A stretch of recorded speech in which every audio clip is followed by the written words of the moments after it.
Hey, what's up, everybody? Welcome to this week's podcast. Of course, I got to say a huge thank you and a shout out to Smokemonster for doing a great job last week while I was away. So, giant thank you to him, and let's jump into the news. First up, the games list was just revealed for the TurboGrafx and PC Engine mini console that will be released next year. It looks like, regardless of what version of the console you get, they'll all have the same amount of games, but some will be in English and others will be in Japanese, which makes sense because some of the Japanese editions never really had an English translation or anything like that.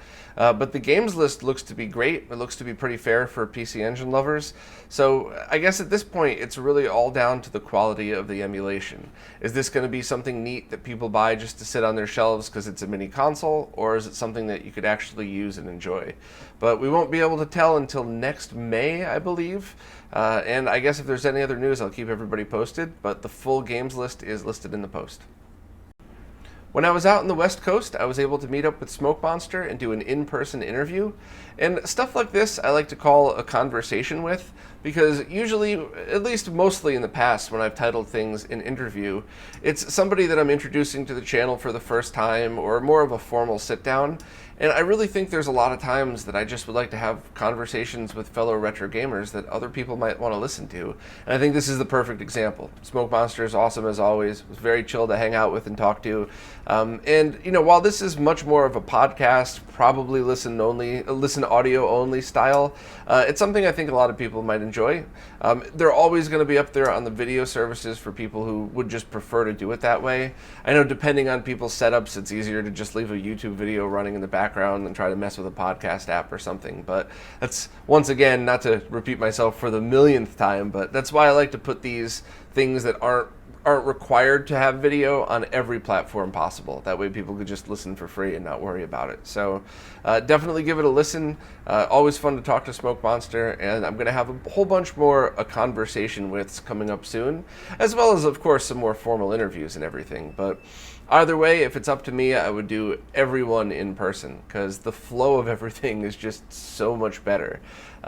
Just the Skype delay alone is enough to really kill some of these things. So just being in person is such a great help. So as much as I can, maybe as I'm traveling around doing these different expos and stuff, I could meet up with people that are sort of close to the area and just start doing more in-person interviews, because I just think it flows way better. But either way, check it out. Korg has just announced 2 add-ons for its music creation software for the Switch. First is an add-on based on Sega Genesis sounds from official Genesis games, and the other is based on, I believe, Darius and the Ninja Warriors, which is a collaboration with Taito. So I was kind of confused about this when I first started reading about it, and I actually had to read a few different articles to really grasp what this is. First, you need to buy the Korg Gadget software for the Nintendo Switch, which is about $50, I believe. And that's just basically something that allows you to use the Nintendo Switch to create music. And then each of these add-ons, the Sega and the Taito one, are another $10, and they're software editions. So you load these up, and then the little Genesis appears on your Switch, and you could tap just like you could any drum machine or something like that. So I kind of have mixed feelings on this, in which spending $70 on this software that goes through your Switch, it really depends. If you're already making music with the Korg software, then it's probably awesome, because I love the thought of having original like arcade or console sounds to be used to create new music. But I do kind of wish this was a standalone device. And even though I'm much more of just a basic musician, I just love playing guitar, I think I would have to buy that thing and incorporate it into my music somehow if I had like a big Sega Genesis.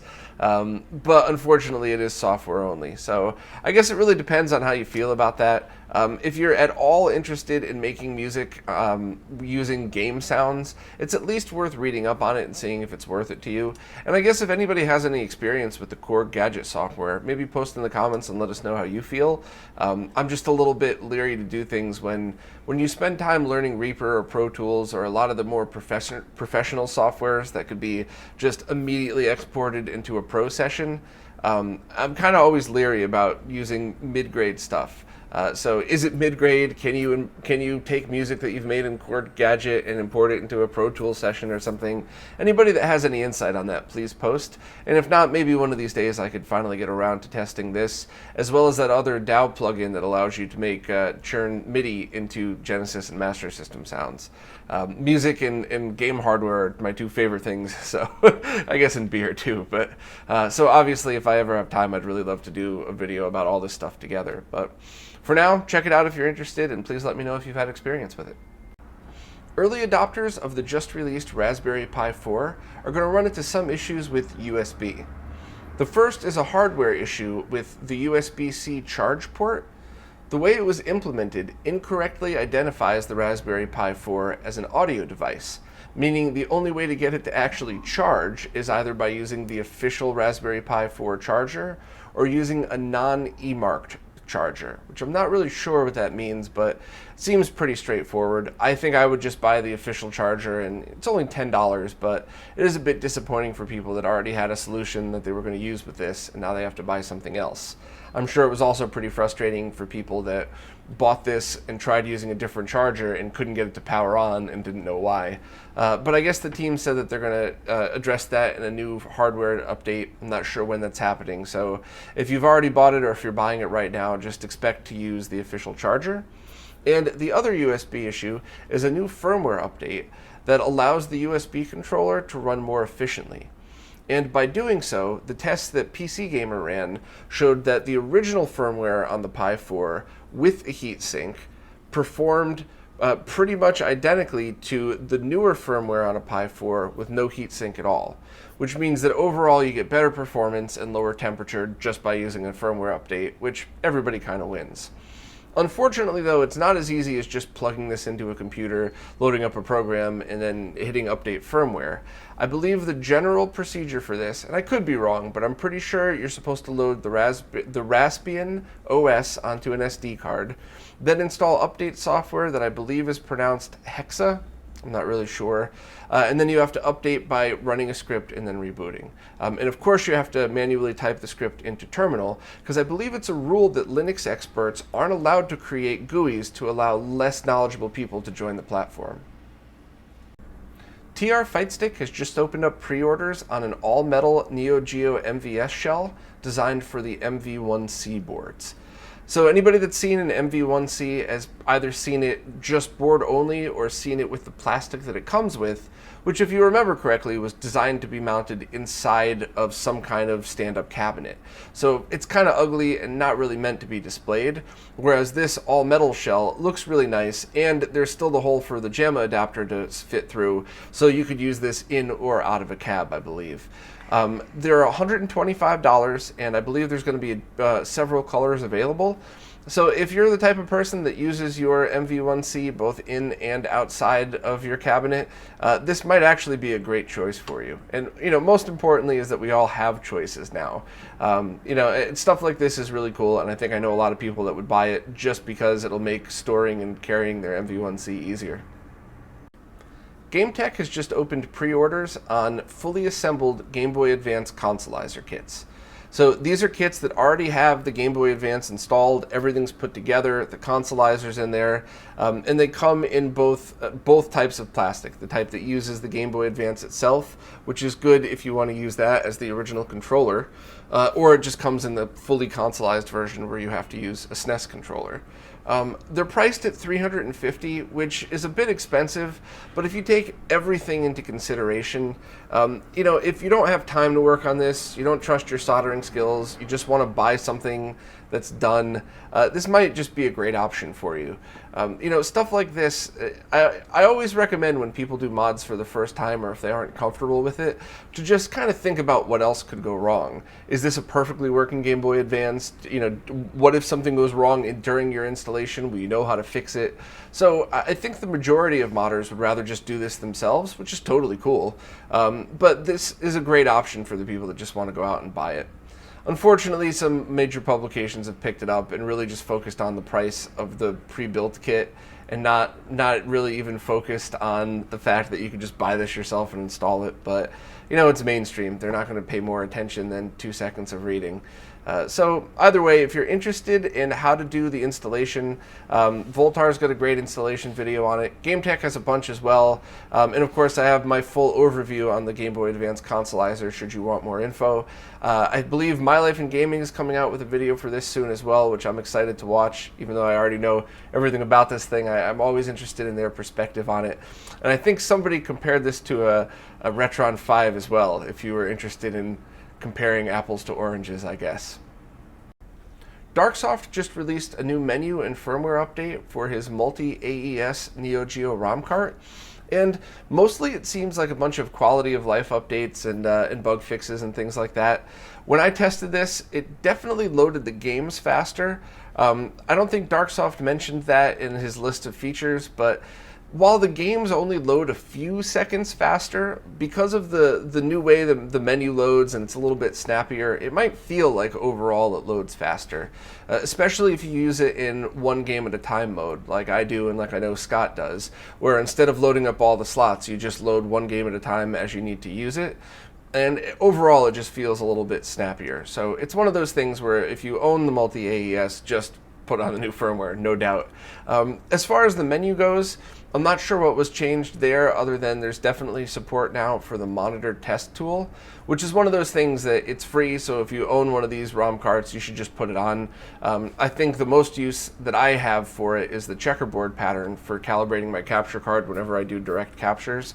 But anybody that's ever used the 240p test suite knows that any kind of monitor test tool is always going to be a great thing to use in your collection. So anybody that owns one of these, definitely just update it. It's free, so why not anyway? And if you're interested in a little bit more info and haven't caught the video I did comparing the different solutions, definitely check that out as well, because each of these ROM carts kind of has a better fit for different solutions.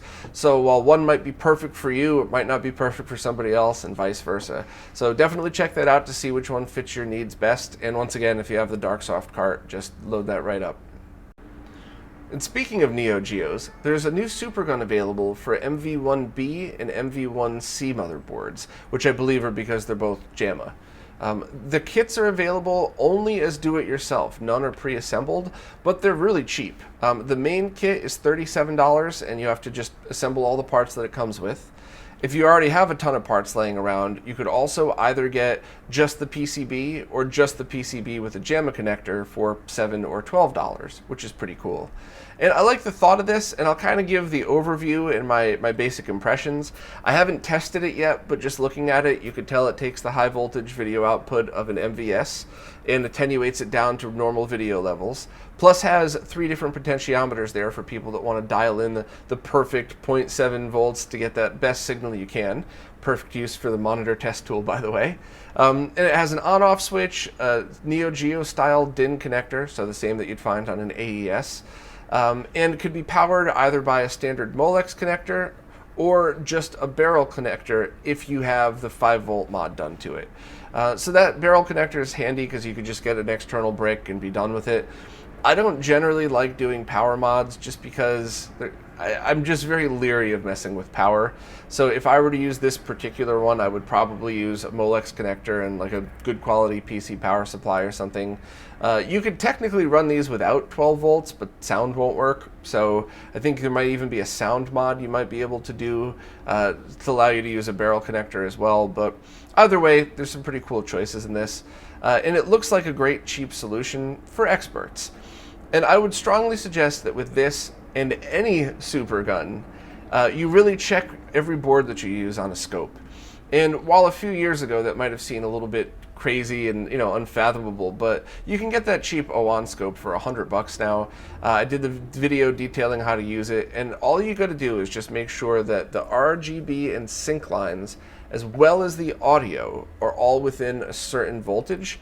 Otherwise, you could really destroy your equipment. I'm actually going to be doing a video sometime later this year about Supergun safety that goes into detail about this, but the short version is that most Superguns have some serious potential for killing your equipment. And price means nothing. I've seen plenty of $600 Superguns, which I will be showing in detail in this video, that essentially is just basic stuff wired together with no real protection on it.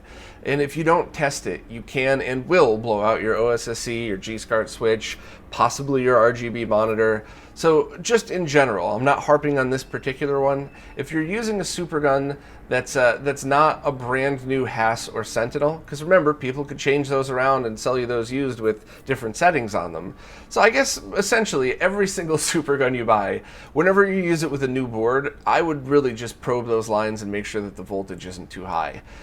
It seems like a pain in the ass, but look, when you're dealing with arcade equipment, it's always going to be harder than consoles. And you might as well drop $100 and a little, maybe a few hours of your time learning how to use this stuff, because at the end of the day, you'll end up knowledgeable, more confident in this stuff, and you won't ruin the equipment that you're using. Because even those dangerous Superguns that I talk about can be set properly. You just need to know how to do it. So, if you're into maybe assembling your own cheap Supergun for the Neo Geo, check this one out. And for all Superguns, please be careful with them, because I've seen... it's got to be over 100 now of devices that I've seen over the years get blown out by these things. So please don't end up being that person. And the last of this week's Neo Geo news, the Behar brothers have just announced a pre-assembled MVS kit. And while there's no pricing and availability yet, it's going to be available in two forms. One, a completed kit that all you have to do is buy it and start playing, that includes a refurbished MV1C motherboard, and another version of it where you have to supply your own motherboard and do that integration yourself. It's going to come with a variation of the TR Fight Stick's metal enclosure, but one that includes the controller ports in front and breaks out the I/O into the back, which is something I like to see on MVS consolizations, which a lot don't, which is kind of strange to me. As far as outputs go, this is utilizing that FPGA-based board that I talked about a while back that the Behar brothers designed, which get 480p VGA out, as well as a SCART out. So that could be used for a bunch of different things. Maybe you game on a VGA monitor and stream direct RGB, or vice versa, or you need dual outputs or whatever. There's a ton of different reasons why you might want that. So overall, it looks pretty cool. I hope to find pricing on it first and maybe even be able to borrow one just to try out.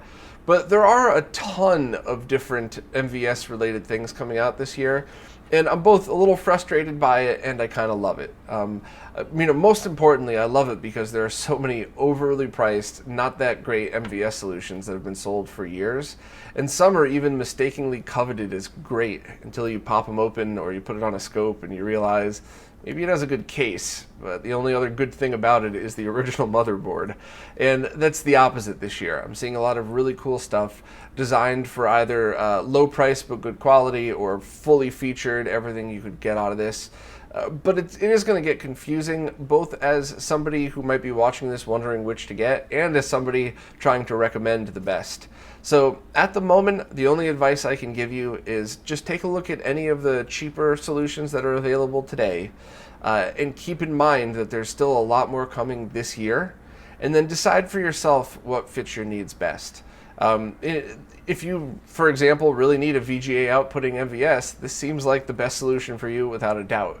If you're looking for the cheapest thing possible, the board I just talked about might be the best way for you to consolize your MVS, and there's going to be a ton more options coming out soon. So, for everybody making these things, keep doing them, but just remember that now there's a lot of people out there focusing on safety and quality. So no more overpriced $600 things with a rat's nest of wires and a fancy case that you could overcharge for. Now you kind of got to bring your A game when you're talking about MVS stuff, and I love that. This one is more of a call for help and less of a news post, but there's a team of people out there looking to create some kind of USB to Genesis converter, specifically for the purpose of using a newer optical mouse on a Genesis. The original Sega mouse is getting expensive. I think it's hovering around $50 on eBay now. And of course, much like all of the mice back in the early 90s, they're all ball-based, and they get dirty, they wear out very easily. So it would be nice to have something like, a typical optical mouse that you'd find these days. So the team's not sure if they're looking to convert a mouse itself, or to make a generic adapter for it, or really how they're what the best way is to approach it. I think they just want more people to look it over and see, and they also want to include things like the scroll wheel on newer mice, so it's not just useless. It could actually be used in any of the games that are compatible with it.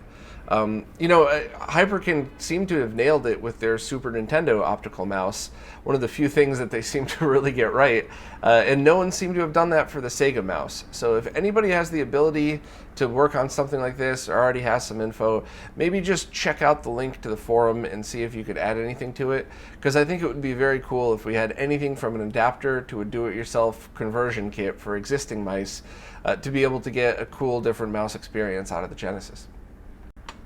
Pretty much every publication on the planet has covered all of the Nintendo Switch news, so I figured it would be more efficient for me to just give the short version in case anybody didn't hear the whole story. First, Nintendo announced a $200 Switch Lite, which is only a handheld, and it can't be connected to a TV via HDMI. So this is one of the few times that I agree with all of the cheesy internet posters and say that it's weird that a Switch won't switch. Kind of seems to go exactly against what Nintendo was doing with this. Whatever, I don't really know, but I personally prefer to play all of my Switch games on the big screen, so this one's definitely not for me unless they add some kind of cool feature. I'll come back to my speculation later. Second, the standard Nintendo Switch seems to be getting a basic spec bump, but it looks to be the result of components going end of life. Which makes sense. I mean, there's a lot of products in the electronics world where you just end up having to upgrade them because it's way cheaper to just use whatever the mainstream chips are. And there's not really any kind of proof of this will be a spec increase or an actual real-life performance increase. But I guess new Switches with those new guts are going to be coming out sometime this year, so I guess we'll find out when those are released. No official word on any Switch Pro.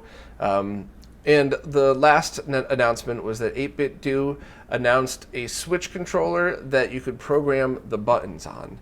Kind of looks like a cross between a PlayStation controller and a SNES controller, but you could program the buttons, which is kind of cool for people, whether it's fighting games or racing games or whatever else. Now you actually have a way to program your own buttons and change out the layout if you choose to.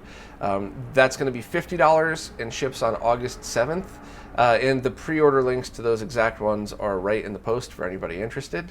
And just a very, very quick, wishful thinking speculation. I would love to see something like a Switch Pro that's console only. Because I know the last time I said that, a lot of people said things like, well, that's stupid. The whole point of a Switch is that you use it for both. But since we've already crossed that bridge, I would love to see something like a Switch Pro that's 4K, that's TV only, and have something like an interface with the Switch Lite. So maybe it's a wireless protocol, whatever else. But that might allow you to do things like now play DS and 3DS games on the big screen, because the Switch Lite would be the controller, and the Switch Pro, if you will, the 4K Switch, would be the console side of things. Maybe that would also allow Wii U games to be better ported over or something like that. I don't know. That's just wishful thinking. I'm going to give that like a 1% chance of actually happening. But just seeing the path they're going down, they could treat this like the DS and just be the smaller Lite, the basic middle ground version, and then maybe a bigger version with a faster processor that they call the Switch 2 or the Switch Pro. But I would like to think that Nintendo would think out of the box in something like this. Especially because I believe replacement Wii U controllers were over $100. So the thought of having a $200 Switch Lite, a $300 Switch Pro, and then being able to use both together and separately isn't too far of a stretch for me. So I guess we'll see. We'll see what they're going to do with it and what happens. But that was just my wishful thinking stuck in at the end. Check out the post for direct links to all the official stuff if you're interested.